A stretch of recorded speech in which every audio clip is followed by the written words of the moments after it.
Bonsoir et bienvenue à tous dans ce Carrefour Info en direct de Média TV. Au sommaire, l'invité culturel, Brahim El Mazned, fondateur et directeur du festival Visa for Music.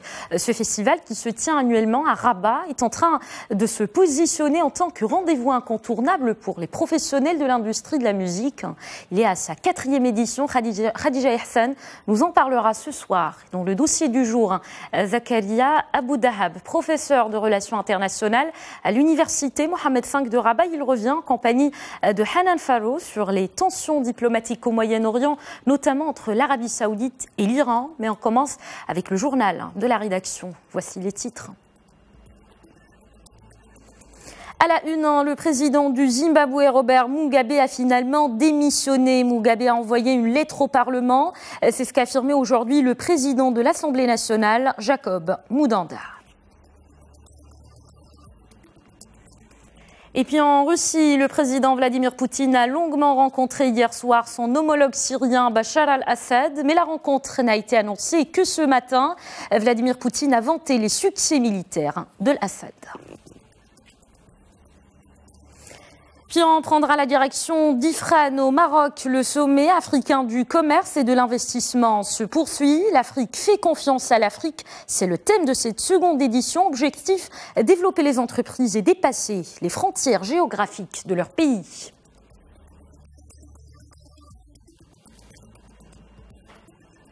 Mais avant de développer ces titres au Maroc, nous avons appris aujourd'hui le décès du général de corps d'armée, Abdelhak El-Qadiri. Son décès est intervenu suite à une longue maladie, selon l'état-major général des forces armées royales. Né à El Jadida, le défunt est entré en service dans les rangs des phares le 1er juillet 1956. Il a suivi sa formation militaire à l'école militaire de Saint-Cyr en France. Diplômé de l'école d'état-major de Paris, le défunt général a été nommé par le roi, chef suprême et chef d'état-major général des phares, au grade de général de corps d'armée le 31 juillet 2000. Et sachez que le roi Mohamed VI a adressé un message de condoléances à la famille du général de corps d'armée Abdelhak El-Qadiri. Dans ce message, le souverain a indiqué avoir appris avec une profonde peine et une grande affliction la triste nouvelle. Le souverain a exprimé à la famille du défunt et à travers elle à tous ses proches et amis ainsi qu'à sa grande famille au sein des forces armées royales ses vives condoléances et ses sincères sentiments de compassion. En Afrique australe, à présent, le président du Zimbabwe, Robert Mugabe, a finalement démissionné. C'est ce qu'a confirmé aujourd'hui le président de l'Assemblée nationale, Jacob Mudanda. Mugabe a envoyé une lettre au Parlement. Cette décision intervient alors que des milliers de manifestants se sont rassemblés dans les rues de la capitale Harare pour réclamer son départ. Khadija Ihsan. Il a fini par céder. Le président du Zimbabwe démissionne dans une lettre adressée au Parlement.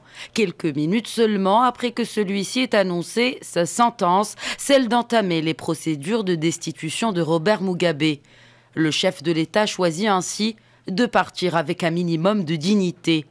Celui-ci même qui s'obstinait à faire la sourde oreille à tous les appels de démission après près de 4 décennies au pouvoir. À Mugabe isolé, même le Conseil des ministres convoqué quelques heures plus tôt a été boycotté par la majorité de ses ministres. Et ce n'est pas tout. L'armée, la rue et même son propre parti ont uni leurs voix pour l'appeler à céder le pouvoir.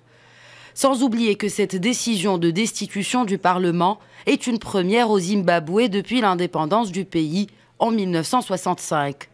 Près d'une semaine après le coup de force de l'armée, Robert Mugabe finit donc par se mettre à l'évidence qu'il est temps de partir. Plusieurs dizaines de milliers de personnes scandent un peu partout des cris de « Bye bye Robert » ou « Adieu grand-père ».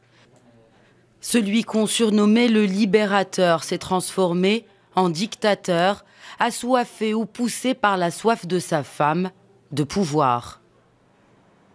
Les regards de la communauté internationale sont braqués aujourd'hui sur la Russie. Le secret de cette réunion a été soigneusement gardé. Le président Vladimir Poutine a longuement rencontré hier soir son homologue syrien Bachar al-Assad, mais la rencontre n'a pas été annoncée que ce matin.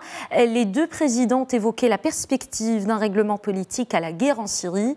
Poutine a vanté les succès militaires d'al-Assad. C'est un récit signé Anissa Haraou. Du même côté de la table et à l'unisson. La rencontre a eu lieu dans la résidence d'été de Vladimir Poutine à Sotchi, en Russie. Le président russe s'est entretenu avec Bachar el-Assad lundi 20 novembre dans la soirée. Au cours de ce rendez-vous, Vladimir Poutine a félicité Bachar el-Assad pour ses résultats dans la lutte contre le terrorisme. Il a également estimé que la défaite inévitable et définitive des terroristes était proche en Syrie. Bachar al-Assad a quant à lui exprimé la reconnaissance du peuple syrien pour l'aide de la Russie dans la défense de l'intégrité territoriale et de l'indépendance de la Syrie. Cette réunion intervient à la veille d'un sommet entre la Russie, l'Iran et la Turquie à Riyad en Arabie Saoudite. Alors qu'à 7 reprises, l'initiative russe d'un congrès syrien réunissant le pouvoir et l'opposition n'a pas abouti. Cette réunion va donc mettre de nouveau autour de la même table des représentants du régime de Damas et de l'opposition syrienne. Si ces pourparlers ont abouti à une baisse des tensions sur le terrain, il est peu probable que les parties parviennent à un accord concret. Leur objectif, unifier leur position en vue de la reprise des négociations à Genève le 28 novembre, qui doivent se concentrer sur la rédaction d'une nouvelle constitution et la tenue d'élections. Cette rencontre entre Bachar al-Assad et Vladimir Poutine est donc la première d'une série de réunions internationales visant à relancer le processus de paix en Syrie, maintenant que l'armée de Bachar al-Assad a pris l'avantage face aux rebelles et à Daesh. Cette rencontre replace Vladimir Poutine dans le jeu diplomatique au moment où s'intensifient les contacts diplomatiques sur le dossier. Objectif, préparer l'après-Daesh. Les forces du régime syrien ont chassé dimanche soir les terroristes de Boukamal, dernier fief urbain en Syrie de Daesh, qui a perdu la quasi-totalité de son territoire et dont le califat autoproclamé en 2014 s'est effondré. Retour maintenant sur la rencontre Poutine-Assad avec Thomas Pierret. Il est universitaire et spécialiste de la Syrie. On l'écoute. La Russie en attend de court-circuiter le processus de Genève, c'est-à-dire alors pour rappel, le processus de Genève qui a été lancé en juin 2012 pour trouver une solution politique au conflit syrien et qui se fondait essentiellement sur l'idée d'une transition politique. Aujourd'hui, le régime syrien étant dans une posture beaucoup plus solide grâce à l'appui des Russes et des Iraniens, le régime et ses alliés russes et iraniens espèrent aujourd'hui faire l'économie justement de cette transition et imposer une solution politique qui s'apparenterait grosso modo à une reddition de l'opposition, avec des réformes cosmétiques, mais pas de changement politique réel en Syrie. Ça fait déjà 2 ans que la Russie promeut des groupes d'opposition entre guillemets alternatifs, et je dis entre guillemets parce qu'il s'agit essentiellement d'opposants pro-russes et souvent assez proches du régime syrien lui-même. Donc il s'agit pour la Russie finalement d'organiser ce qui ressemblerait à une sorte de négociation entre le régime et lui-même. Donc on ne peut pas vraiment en attendre grand-chose si on attend des changements politiques significatifs. Et au Proche-Orient, les Palestiniens sont en colère et le manifestent. Ils ont décidé de geler les rencontres avec les officiels américains après l'annonce controversée de l'administration Trump. Ils comptent fermer la représentation palestinienne à Washington. Selon l'Organisation de libération de la Palestine, le président Mahmoud Abbas a donné ses instructions pour couper les lignes de communication avec les Américains. On part en Iran maintenant où le président Hassan Rouhani se veut clair. Son pays ne cherche pas à dominer le Moyen-Orient. C'est en tout cas ce qu'a déclaré le président iranien à son homologue français Emmanuel Macron. C'était lors d'un entretien téléphonique selon un communiqué de la présidence iranienne. Selon Téhéran, l'objectif est d'œuvrer pour la paix et la sécurité et d'éviter le démembrement des pays de la région. Hassan Rouhani a également souligné le rôle important de la France au Moyen-Orient. La France peut jouer un rôle productif en adoptant une approche réaliste et impartiale, a-t-il déclaré. En Égypte, à présent, le Premier ministre libanais démissionnaire, Saad al-Hariri, est arrivé aujourd'hui au Caire pour s'entretenir avec le président égyptien Abdel Fattah al-Sisi. Hariri vient de France, où il était arrivé samedi après avoir quitté Riyad. Riyad, où il a annoncé sa démission surprise du gouvernement libanais le 4 novembre. Il est attendu demain à Beyrouth. Zoom sur la crise politique en Allemagne. Ces jours difficiles pour la chancelière Angela Merkel illustrent la fin de l'exception allemande. Ce pays qui a longtemps résisté aux turbulences politiques. Un gouvernement stable est la marque de fabrique du pays. Pour le moment, le nouveau gouvernement est introuvable suite à des élections législatives déjà choc en septembre, marquées par une percée historique de l'extrême droite. Pendant des décennies, l'Allemagne a connu une alternance paisible entre le parti conservateur, aujourd'hui dirigé par Angela Merkel, et les sociodémocrates.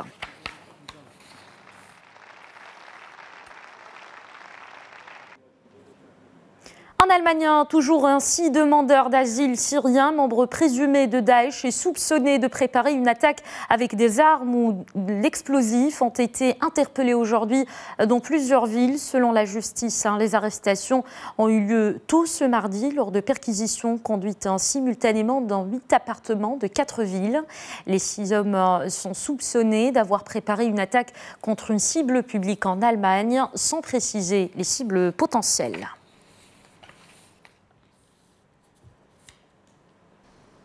Dans le reste de l'actualité, la crise migratoire. Quelques 155 migrants ivoiriens en Libye ont été rapatriés hier soir à Abidjan, en Côte d'Ivoire. Ces candidats à l'immigration en Europe ont été accueillis par la direction des Ivoiriens de l'étranger et l'Organisation internationale pour les migrations. On leur a fourni du matériel d'urgence et un toit provisoire.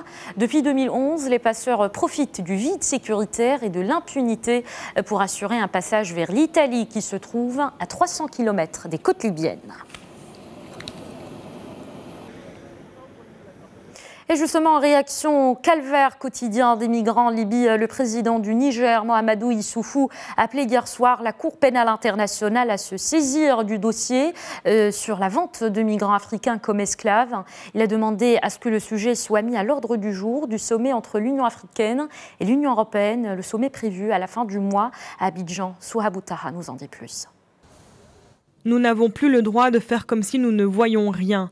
Nous n'avons plus le droit de détourner les regards. Nous avons le devoir de nous attaquer aux causes profondes de cette tragédie. C'est ce qu'a déclaré Mahamadou Issoufou, le président du Niger, qui a saisi l'occasion pour lancer un appel à la Cour pénale internationale suite aux révélations récentes du marché aux esclaves en Libye. Il a demandé à ce que le dossier soit mis à l'ordre du jour du sommet entre l'Union africaine et l'Union européenne, prévu à la fin du mois à Abidjan. Le secrétaire général de l'ONU, Antonio Guterres, s'est dit horrifié, jugeant que ceux qui en sont à l'origine pourraient être traduits en justice pour de possibles crimes contre l'humanité. L'esclavage n'a pas sa place dans notre monde et ses actions sont parmi les violations flagrantes des droits de l'homme et peuvent constituer des crimes contre l'humanité. Le chef de la diplomatie burkinabé, Alpha Bari, a par ailleurs appelé son ambassadeur à exprimer son indignation aux autorités libyennes face aux images qu'il qualifie lui-même de traite négrière. La Côte d'Ivoire a procédé au rapatriement de 155 migrants. Ils bénéficieront de programmes de réinsertion grâce notamment à l'aide économique européenne. Ces 155 migrants font partie d'un groupe de 595 au total que les autorités comptent rapatrier dans les prochains jours. Pour Isiaka Konaté, directeur des Ivoiriens à l'étranger, il est temps de trouver des solutions concrètes aux problèmes qu'engendre la migration illégale. La migration irrégulière, c'est pas seulement des drames de la mort, c'est d'autres drames comme ce qu'on vient de voir, des choses qui font appel à toute notre humanité et qui demandent aujourd'hui que comme un seul homme, que nous sortions de nos émotions pour réagir face à ce drame en faisant revenir en Côte d'Ivoire en toute sécurité toutes les personnes, tous les Ivoiriens qui décident de revenir. Des manifestations ont lieu dans l'ensemble du continent africain, notamment au Sénégal et au Maroc ainsi qu'en Europe, après la diffusion la semaine dernière d'un reportage choc de la chaîne de télévision américaine CNN. Les images avaient révélé l'existence d'un marché aux esclaves près de Tripoli, la capitale libyenne. Et sachez maintenant que suite aux instructions royales portant sur les mesures juridiques nécessaires à l'encadrement strict des opérations d'appel à la générosité publique et de distribution d'aide, eh bien une réunion s'est tenue aujourd'hui à Rabat en présence du ministre d'État chargé des droits de l'homme, représentant le chef du gouvernement en mission officielle à l'étranger, le ministre de l'Intérieur, le ministre de la Justice, le secrétaire général du gouvernement, la ministre chargée de la famille et le ministre chargé des relations avec le Parlement et porte-parole du gouvernement, sans oublier le ministre délégué auprès du ministre de l'Intérieur. Cette réunion s'est achevée par un accord sur les principes généraux et sur les orientations qui seront adoptées par le gouvernement pour élaborer un projet de loi adéquat, indique le communiqué du ministère de l'Intérieur marocain. On reste au Maroc, mais on part à Ifrane maintenant, où le sommet africain du commerce et de l'investissement se poursuit. L'Afrique fait confiance à l'Afrique. C'est le thème de cette seconde édition. Ce sommet accueille chaque année des chefs d'entreprise sociales du continent, mais aussi des producteurs et investisseurs. Objectif, développer les entreprises et dépasser les frontières géographiques de leur pays. Le récit est de Fayrouz Bentalb. Les participants au sommet africain du commerce et de l'investissement débutent leur programme du jour par une visite à l'une des plus prestigieuses universités du pays, l'université Al-Akhawayn, qui propose plusieurs filières économiques, politiques ou encore sociales. S'en est suivi le coup d'envoi officiel des travaux de cette deuxième édition, placée sous le thème « L'Afrique fait confiance à l'Afrique ». Au menu, des tables rondes où il est question de repenser les méthodes de gouvernance afin de renforcer les relations entre les pays du continent, les échanges commerciaux intra-africains, les sujets de l'Afrique, terre des richesses, les domaines dans lesquels investir ou encore le rôle du privé dans la commercialisation de l'offre africaine.